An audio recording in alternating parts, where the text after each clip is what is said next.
Alhamdulillah nahmaduhu wa nasta'inuhu wa nastaghfiruh wa nu'minu bihi wa natawakkalu alaihi wa na'udzu billahi min shururi anfusina wa min sayyiati a'malina may yahdihillahu fala mudhillalah wa may yudlilhu fala hadiyalah. Asyhadu an la ilaha illallah wa asyhadu anna Muhammadan abduhu wa rasuluh sallallahu alaihi wasallam. Tabaraka wa salama tasliman kasiran kasira amma ba'd. Bismillahirrahmanirrahim. Wa man ahsanu qawlan mimman da'a ilallah wa amila salihah wa qala innani minal muslimin. Tuan-tuan, bapak-bapak sekalian, semua nabi-nabi, rasul-rasul dan semua manusia beriman, mereka semua tidak boleh lepas dari diduga. Dan mereka bukan mencapai tahap kedudukan yang tinggi di sisi Allah tanpa mereka melalui dugaan. Hanya orang tak tahu yang dia diduga. Mana orang nak tengok detail tentang satu orang yang dia tahu. Dia sendiri tahulah. Orang yang diduga tu akan tahu bahawa dia diduga. Kehidupan di dunia ni penuh dengan dugaan. Tak ada. Dinamakan dunia ni tempat dugaan. Bukan untuk kita seronok, enjoy, suka. Itu untuk orang buat maksiatnya. Orang-orang yang maksiatnya, dunia ni untuk dia orang punya hancurkan diri untuk mereka dapat lazat macam Yazid dulu. Dia hidup di dunia untuk lazat, untuk hancurkan diri dia lah. Itu bukan dugaan. Dunia ni untuk orang-orang jahat ialah untuk seronok, untuk hancurkan diri dengan maksiat, dosa, dan mereka seronok dengan dosa. Kerja dia itu je. Apa dia orang fikir macam dia nak seronok. Itu kehidupan dunia ni. Dan dia itu pada orang-orang kafir, mereka tak ada diduga. Yang diduga ni untuk manusia yang mau dekat dengan Allah. Mereka saja yang diduga. Orang-orang jahat ni, orang yang suka maksiat ni, yang suka lazat ni, macam Yazid dulu, maksud hidup dia untuk lazat, dia tak ada diduga. Dia diberi sepuas-puasnya nak buat apa dia nak. Itu bukan dugaan. Sekali Allah tangkap dia nak tegur dia kan, dugaan, mula melolong. Dia orang kata dugaan, beratnya dugaan ni, apalah dugaan ni, ya Allah. Dia tak pernah diduga pun. Itu hanya benda yang dibuat oleh Allah untuk tegur dia. Mudah-mudahan dia kembali, dia tak sedar itu teguran. Sebab dia nak seronok lagi, kali ni tak ada. Macam Yazid, tak ada duit, tak ada itu, tak ada ini. Jadi Allah buat asbab untuk dia seronok tu tak ada. Tengok apa, jadi menjeritlah. Diduga apa? Sebenarnya dikasih rotan. Ada kuat, ada sikit. Yazid pun mula fikir, aku mau agama, aku mau buat dakwah. Lintas kat masjid tu, tengok kita kumpul buat dakwah. Dia pun mula duduk. Lama-lama mula gas. Dia dah mula rasa sana kurang, situ kurang, ini kurang. Dulu dapat guna duit semua untuk seronok, untuk rosakkan diri. Ada orang ditegur macam tu, dia tak juga rasa, dia mau kerja lagi. Tegur lagi, mau tu lagi, biarkanlah. Nanti akhirat yang kau kena. pun duduklah dalam dunia. Jadi Yazid ni salah satu orang yang mendapat pukulan dan mulai berfikir. Saya dulu tak suka dia datang sana dengan file-file dia. Saya tu budak ni bukan nak buat dakwah ni, nak cari klien.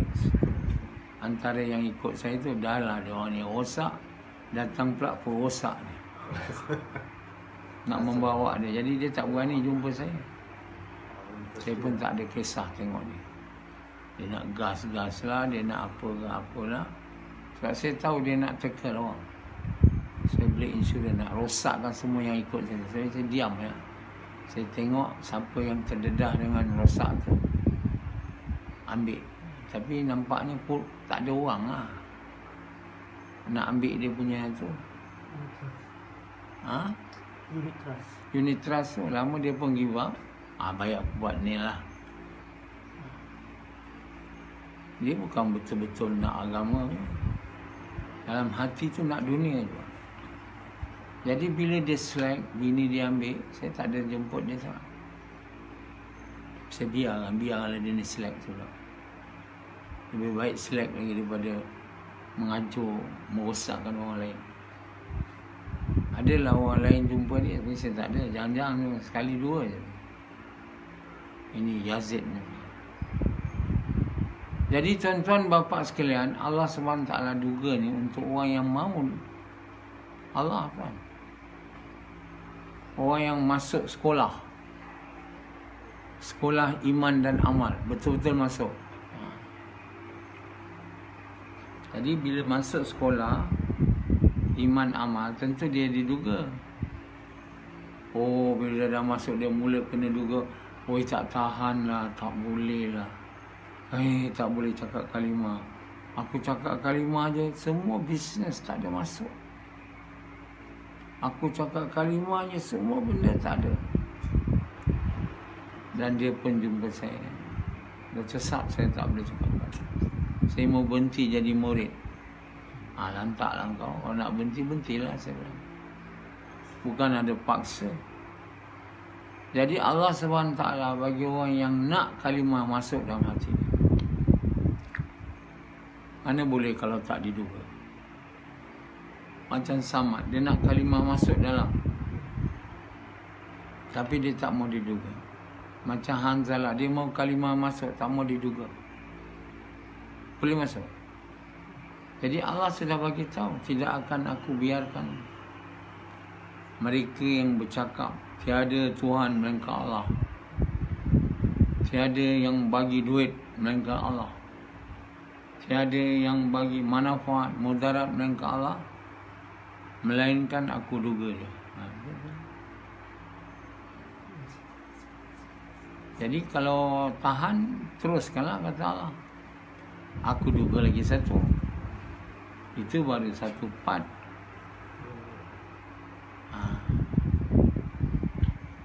Ada duit, tak ada duit, sama aja. Yang memelihara Allah. Ada kerja, tak ada kerja, sama aja. Jadi Allah duga lagi. Saya tak mau cakap yang ni tak sanggup nak menerima dia. Jadi kita ingat kita dah lulus lah banyak, tapi banyak belum lulus lagi. Sebab banyak benda kita tak mau cakap. Takut diduga tadi. Tapi Allah sudah bagi tahu. Tidak aku biarkan mereka cakap kalimah ni, melainkan aku duga dia. Untuk apa? Supaya kalimah tu masuk dalam hati dia. Itu tujuannya. Allah duga kita kan. Hanzalah dia tak sedia dia duga. Sedia dia? Tak sedia. Setakat tu je. Kasih tu je lah. Samad dekat situ je. Boleh lagi diduga? Tak boleh. Jadi kita kena tahu cara Allah bekerja. Kalau kita tak tahu cara dia bekerja, we will not work. to become the lover of Allah. So kita kena cakap lagi. Tak boleh takut. Kalau kita mau jadi kekasih Allah, cakap. Cakap yang betul lah. Dan kita kena terima untuk diduga. Ya. Jadi sekarang macam diduga Rashidi tak ada kerja. Bini dia kerja. Tapi dia tak taat perintah Allah. Dia dalam keadaan dia tak ada duit, dia tak boleh, dia kena sewa rumah ni, dia kena usaha untuk bayar barang-barang yang dia letak kat sini, api, air, itu semua dia tak bayar. Mana dia langgar perintah Allah lah. Mana nak iman naik? Tak boleh. Susah. Rashidi buat bodoh. It doesn't mean he passed the test. Kita kalau berlaku demikian, perintah Allah tetap kita buat. Itu yang orang tak tahan. Rashidi muka bodoh, dia tak kisah. Aku tak bayar 10 bulan, tak apa. That shouldn't be the case. Because itu perintah Allah, kau tak buat. Kau diduga dengan tak ada duit. Dia diduga dengan tak ada kerja, tak ada duit. Dia kata dia cari kerja tak dapat. Itu is not the alasan. Cannot be given that as an alasan. Kerja Allah bagi, kenapa Allah tak bagi kau duit kerja pula? Kau minta kan, kau betul-betul tak minta. So kalau kita langgar perintah Allah, lepas tu kita diduga, lepas tu kita langgar perintah Allah, mana kita gagal ke lulus? Gagal lah. Jadi kalimah tu tak boleh nak masuk. Allah bagi kita dugaan. Dan kita kena melalui dugaan tu lulus.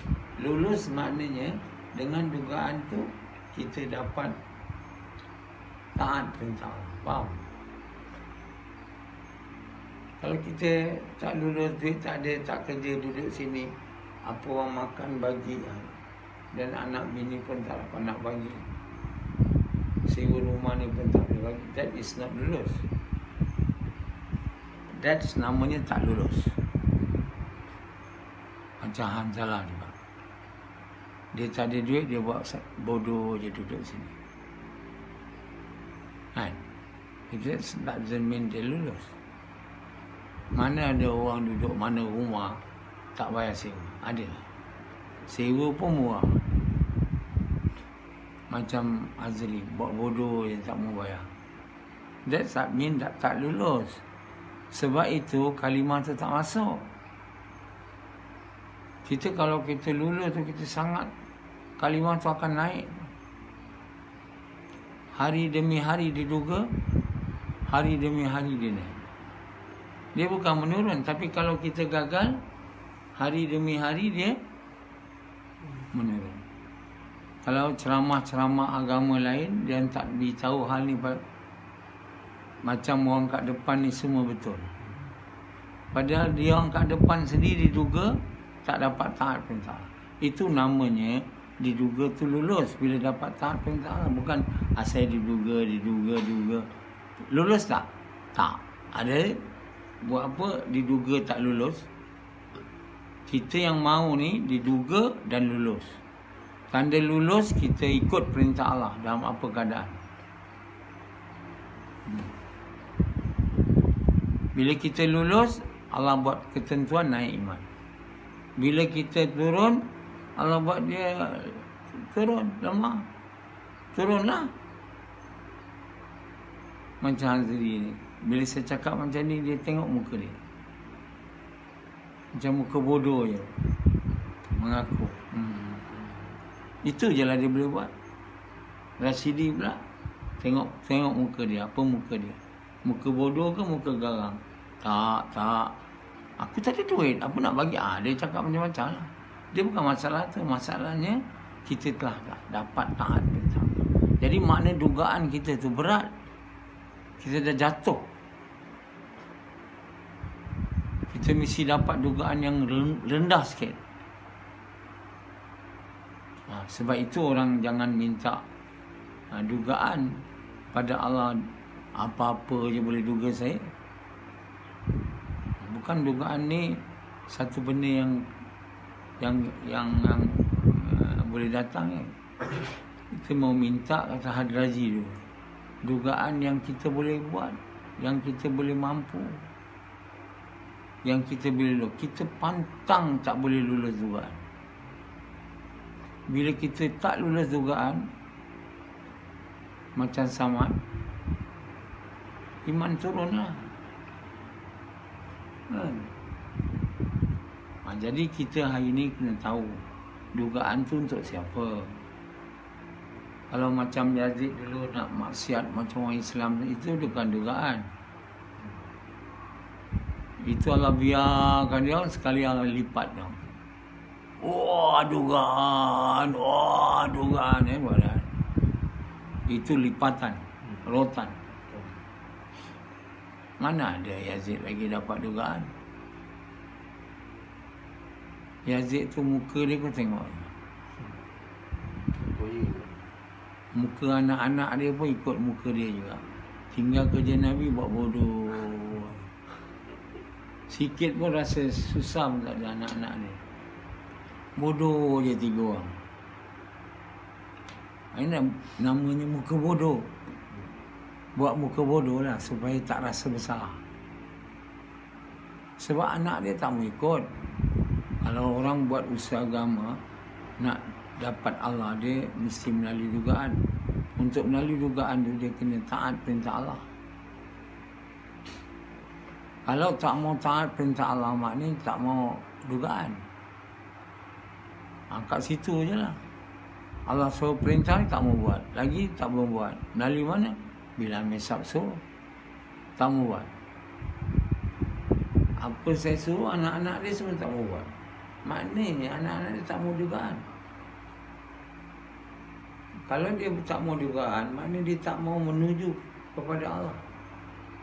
Allah SWT akan buat satu orang menuju dengan dia melalui dugaan lah.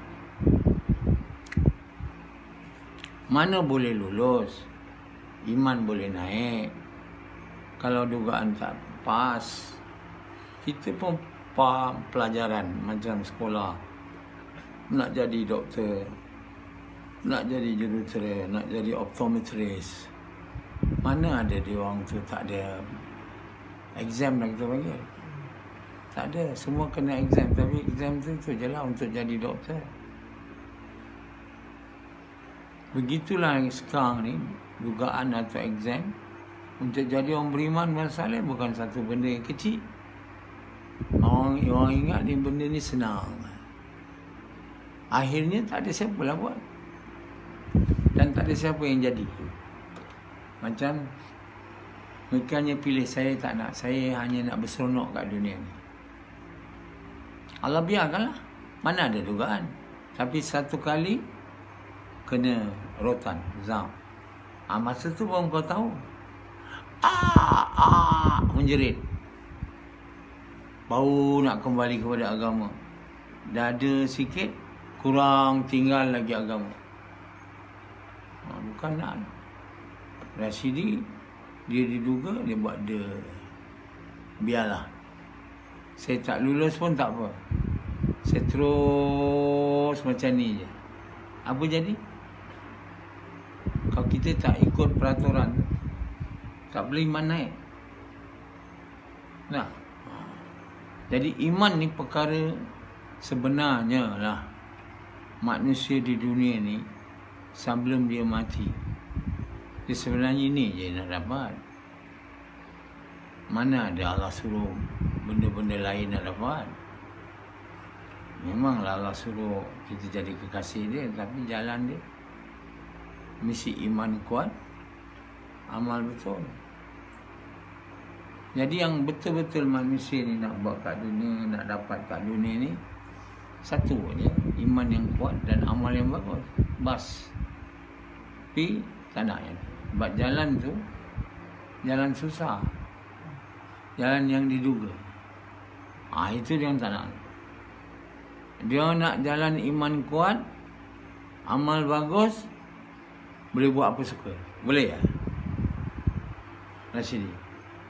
Memang tak boleh. Sebab itu Rashidi nak campur dua tu. Iman kuat, amal bagus, buat apa saya suka juga, sikit-sikit. Tak boleh. Allah SWT mau kekasihnya tu orang bersih, suci. Suci dari segala noda. Maksud di sini, suci dari yakin kepada selain Allah ya. Dekat samdul depan dia ni pun dia mau jangan ada. Sebab dia ni semua bodoh. Jangan percaya dengan dia. Jangan kau minta bantuan dengan dia. Kau minta bantuan hanya pada aku. Kau susah, kau apa pun, penolong kau hanya aku. Kamu tidak ada penolong melainkan aku. Kerana apa kau kena ada ini? Sebab aku akan beri kau satu benda yang tak pernah diberi pada orang lain.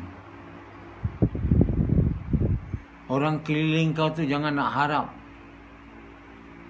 nak dapat apa yang aku beri pada kau. Dia orang tu semua bodoh punya. Aku tunjukkan kat dia orang betapa bodohnya dia orang bila kau aku buat sakit. Semuanya tak boleh buat kerja dengan betul. Jadi tuan-tuan bapa sekalian, Allah menduga nabi-nabi mereka, rasul terus mengajarlah. Ada Allah SWT membuat nabi-nabi rasul-rasul dia iman kuat. Nak iman kuat mesti bagi dugaan juga. Tapi dugaan itu bukan untuk ampun dosa dia dah tak dosa. Maka untuk naik darjat dia. Kalau dia diduga untuk naik darjat, dalam tu dia langgar perintah Allah, tak semayang, tak apa. Mana boleh? Mana boleh dugaan itu untuk menaikkan darjat dia? Macam Samad diduga sakit, tak semayang. Semayang tak ada wuduk je, tak semayang akhirnya. Gas memang tak dapat buat lah. Baring. Itu bukan dugaan untuk menaikkan darjat. Itu dugaan untuk mengampunkan dosa tuan ya. Tuan kalau nak tahu sakit apa kena ampun dosa, dia tak boleh buat baik punya. Tapi kalau dia adalah dugaan untuk menaikkan darjat, dia mesti tak boleh langgar. Sakit pun dia kena buat juga. Kerana takkan naik darjat kalau iman tak naik. Kalau makin sakit iman makin turun, mana boleh naik? Kenapa nak naikkan iman saya begitu tinggi? Apa yang perlu saya tangani lepas ni? Tentu benda tinggi ya. Jadi yang belakang ni biarkannya lah dia nak bodoh. Sampai bila dia nak bodoh, biarlah dia bodoh. Dia takkan dapat. Kan nanti bila dalam syurga, Amisab bukan saya ikut Amisab. Yelah kau ikut aku, cara kau punya ikut. Macam Rashidi dia akan cakap tu, kau ikut sikit je yang mana kau suka je, mana nak jadi. Antara cakap dah, antara ikut suka dia je. Jadi Allah Subhanahu Wa Taala memberi kita dugaan sebenarnya untuk menaikkan iman kita, amal kita. Tapi kalau kita gagal dengan dugaan tu, iman kita turun, amal kita turun, dan terus turun. Jadi adalah baik meminta doa dengan diduga yang boleh lulus. Tapi mereka lupa ni. Mereka tak doa diduga dengan yang boleh lulus. Minta biarkan ni. Sekali Allah duga, tak boleh nak buat. Tak boleh nak buat, nak juga benda tu. Minta juga lagi. Jadi dalam dunia hanya untuk dapat iman kuat dan amal baik. Selepas tu kita mati. Kita tak ada lagi maksud kat dunia ni. Nak dapat apa lagi? Nak kerajaan besar. Nak mahligai besar. Semuanya akan hilang. Semua ditinggalkan. Tak ada apa yang berguna. Tak ada apa yang berfaedah. Yang berfaedah hanyalah iman dan amal yang soleh. Ini semua disebut hari-hari. Kita tak mampu dan tak faham apa maksud sebenarnya. Ya, bahawa iman kuat dan amal baik ni. Sebab itu dalam Quran tu surah Wal Asri, demi masa Allah bersumpah demi masa. Semua orang rugi. Bukannya ada yang lulus, melainkan siapa yang tak rugi? Beriman dan beramal soleh. Tahap mana? Ada orang beriman beramal soleh bawah. Ini tahap yang sangat tinggi sehingga menjadi kekasih Allah. Bila masa nak buat ni, nak dapat ni, kat dunia lah. Saya dulu masa umur saya 40 tahun, saya bilang kalau saya tak buat keputusan untuk berubah sekarang, saya tak mungkin boleh berubah 20 tahun lagi. Dengan kerja yang saya buat sekarang saja. Dengan kerja yang saya buat 20 tahun, saya dah sampai iman macam ini. Macam ini punya iman dapat. Boleh ke dengan kerja yang sama, cara yang sama, saya boleh dapat iman tinggi lagi? Tak boleh. Saya dah tahu lah, tak boleh. Saya kena tukar kerja saya, cara kerja saya. Kamu tak ada fikiran tu. Kamu ikut saya je. Apa sebab, kenapa, tak tahu. Ikut macam Rashidi. Dalam tu pun dia macam-macam maksiat buat. Bukan aku tahu. Kenapa Amir Sa'ad buat ni, tak ada. Tapi saya tahu kenapa saya tukar. Daripada ceramah banyak kepada hari-hari gas kaki saya jalan. Daripada orang Islam kepada orang Islam dan bukan Islam. Saya tahu kenapa saya buat. Kalau saya tak buat perubahan ini, Allah buat ubah saya ke? Oh, Allah tiba-tiba munculkan saya daripada umur saya 40 tahun, sekarang saya 60, engkau mesti beriman bersama saleh tahap yang tinggi. Macam tu. Allah akan bagi macam tu free punya ke? Tak ada. You have to pay for it. Now you all tak mau nak buat usaha, nak berubah, nak bertukar. And then you expect with times you get it. Times doesn't give you. You have to do the time with the work which Allah wants. Macam Nabi kita buat dengan niat nak buat Allah. Okay.